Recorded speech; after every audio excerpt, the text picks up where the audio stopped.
Well, some people are saying that I'm crazy, that my real name is just Jesse James. You know that song? I'm guessing you don't know that song. And when I sing it, that's probably a good thing. But yeah, you know, in life, there's a lot of stuff that we go about not knowing. But that's something that can create problems for us. And so that's something I wanted to talk a little about here. So recently, there's some people who've been saying I'm crazy. And while, yeah, that's probably true, the thing they think I'm crazy about, I think, is not exactly accurate. So recently, I've been deconstructing this idea of Srivijaya. Srivijaya is, according to some people, the name of a kingdom that existed in Southeast Asia from roughly, I don't know, I can't even remember, 8th century to 14th century, something like that. And one of the ways that knowledge has been built about this polity is by using information in Chinese sources.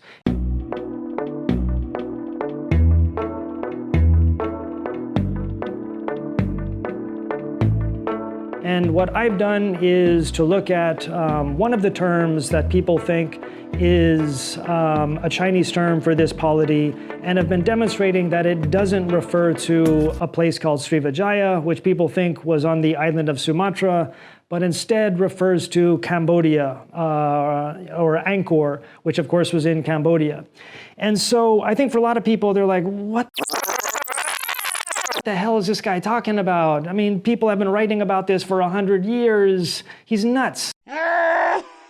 And so, yeah, what I wanted to do is explain a little bit about why I am able to do what I'm doing, because I don't think it's something that a lot of people know about or are aware of. And that requires thinking about knowledge production and how knowledge about, Srivijaya or other things has been produced over time. So the first people to produce knowledge about topics like these were colonial era scholars. And these people, in some cases, knew languages like Chinese.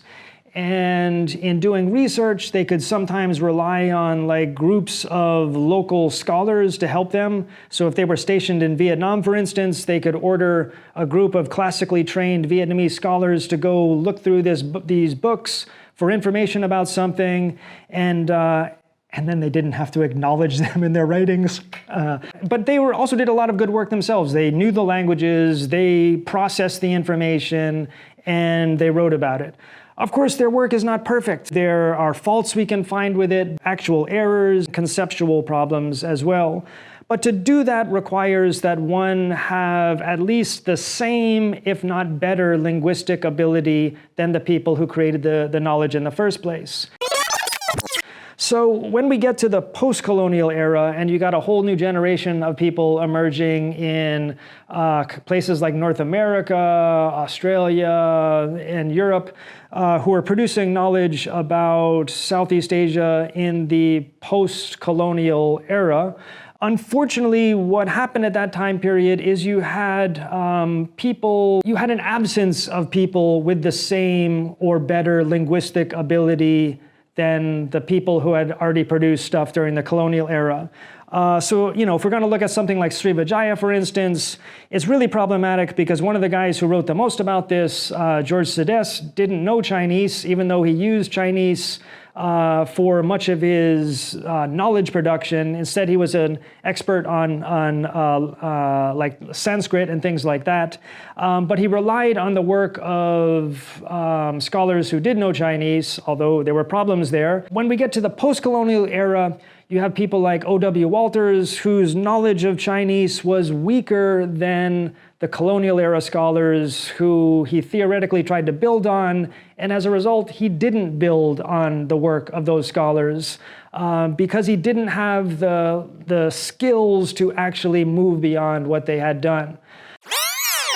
In the years since that time, there have been people who do have the linguistic skills, who've looked at various things, but they have been held back, you might say, by certain limitations that everyone faced up until recently. For those of us who were trained in, say, the 80s or 90s in my case,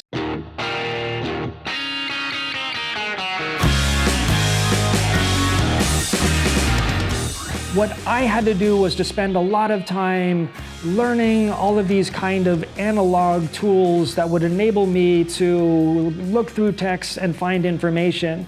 And in particular, there were, all kinds of there used to be all these kind of concordances where you had to know these numbering systems, and if you knew the number of a certain character, you would go in and look, and then you would show you in what sentences that character appeared in certain text, and then you could kind of look through there to see if there was any hits for what you're looking at. Then you had to go get the text, open it up to the place where this concordance said this information was, find it, think about it, etc., etc.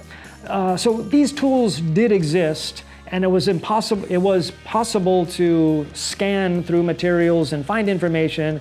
It just took a lot of time. And so in the 90s, though, when I was being trained as a graduate student or kind of learning these things, I looked to the future and thought, man, at some point I'm going to get a job, and I'm probably going to be at Aardvark State University in the middle of nowhere. I need to get these materials so that I'll be able to continue to do research. And so in the late 1990s, I was living and researching in Taiwan. I bought so much stuff. I sent back in 1999, I think 20 boxes of books from Taiwan to America.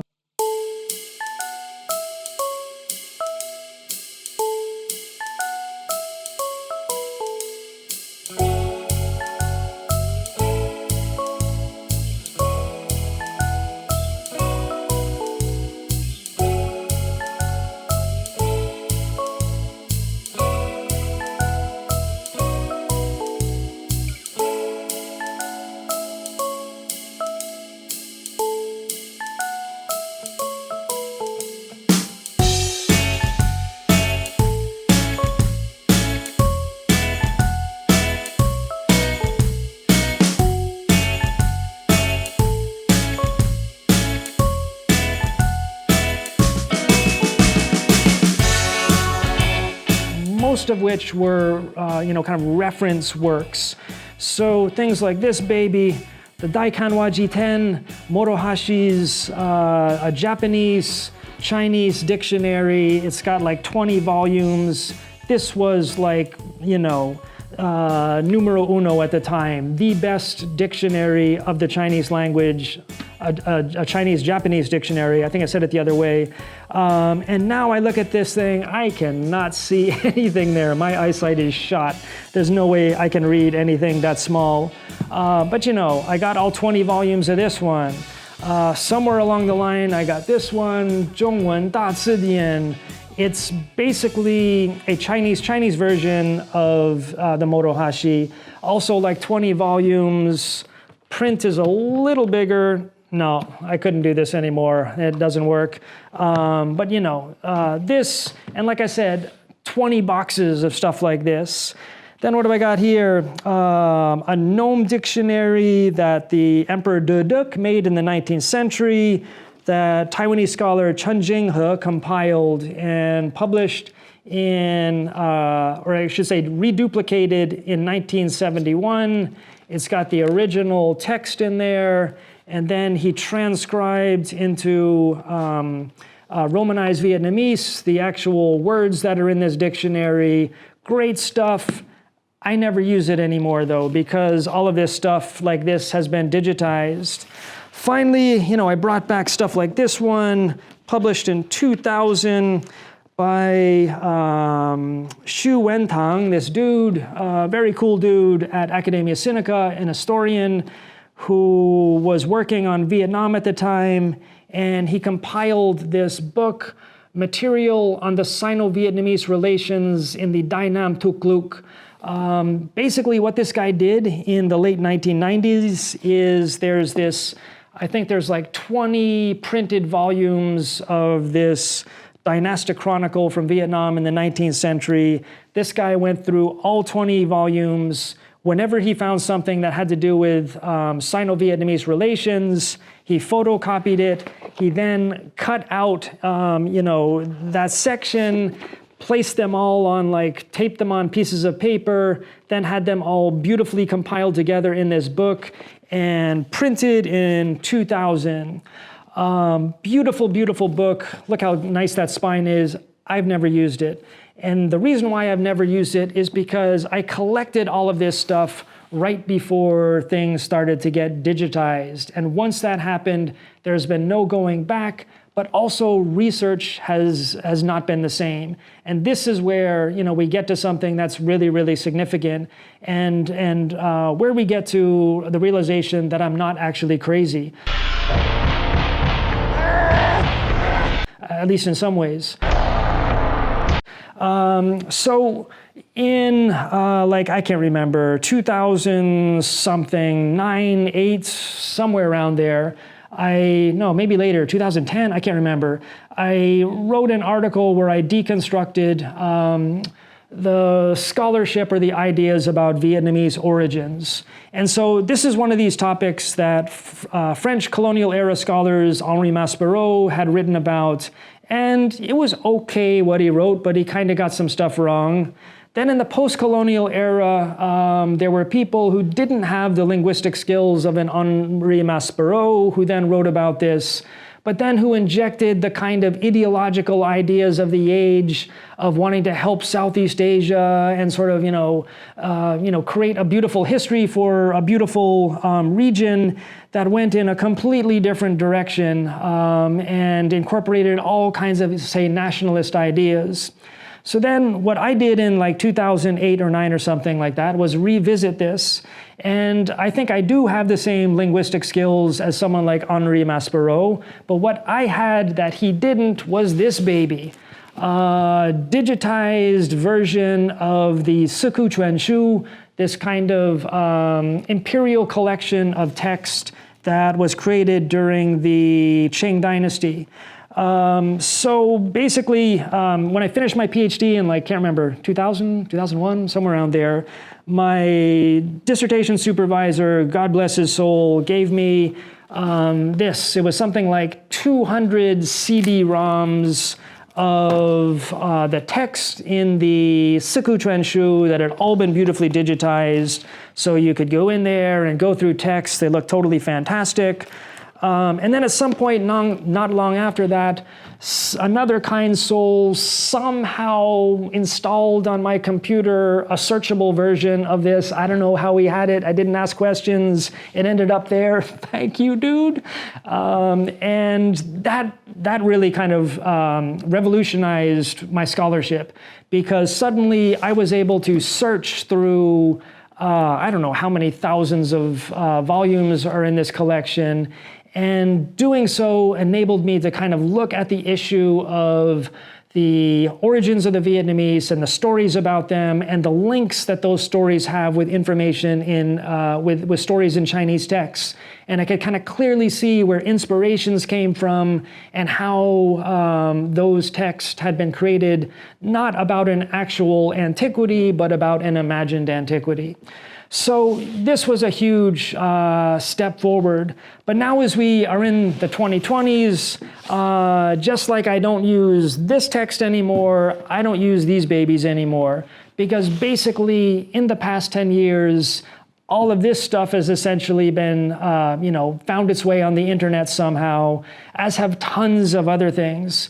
And so in recently researching about Srivijaya, I've basically been able to do things that I couldn't have done, I definitely couldn't have done 20 years ago. Or let's say it would have been really, really slow to try to do that 20 years ago. 10 years ago, I could have done okay. It would have been a lot faster. Today, I wrote on the blog, I basically figured out the problems with Srivijaya and figured out a solution in my work after hours over a 2-week period. Boom. And I've recently written a 50-something thousand word article that I did in 6 weeks.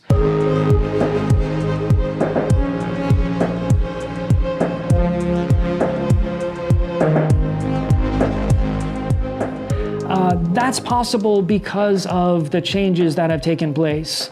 You go, there are various various sites like cText, where you can find things, then you go from there and you can look at the actual primary sources that have been digitized. And where 20 years ago I might have 10 books open on a table that I'm slowly going through, now I've got 20 tabs on a browser that I quickly just go back and forth. I can quickly search things and boom, boom, boom, boom, boom, you can figure things out.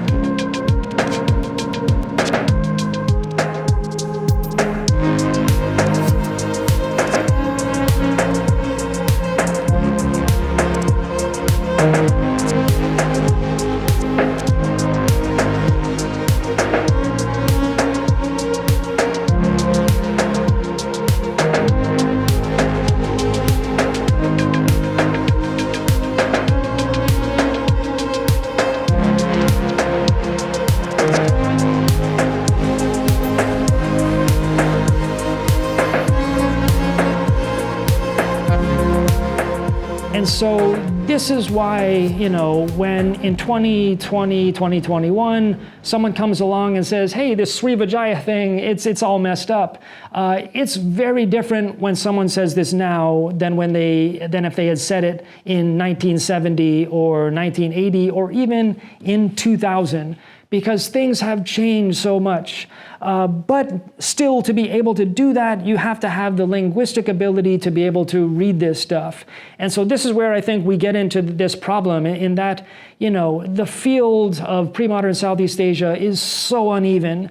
You have people who have knowledge of maybe one language, but don't have knowledge of another. You have people working on, say, Srivijaya, who don't have any knowledge of, the languages that the textual side of this story has been built on. And yet everyone is somehow, participating as equals. We're not equals. There's a lot of variance between people, already, and then you throw in the digital age into the mix, and that really changes things even faster. And so,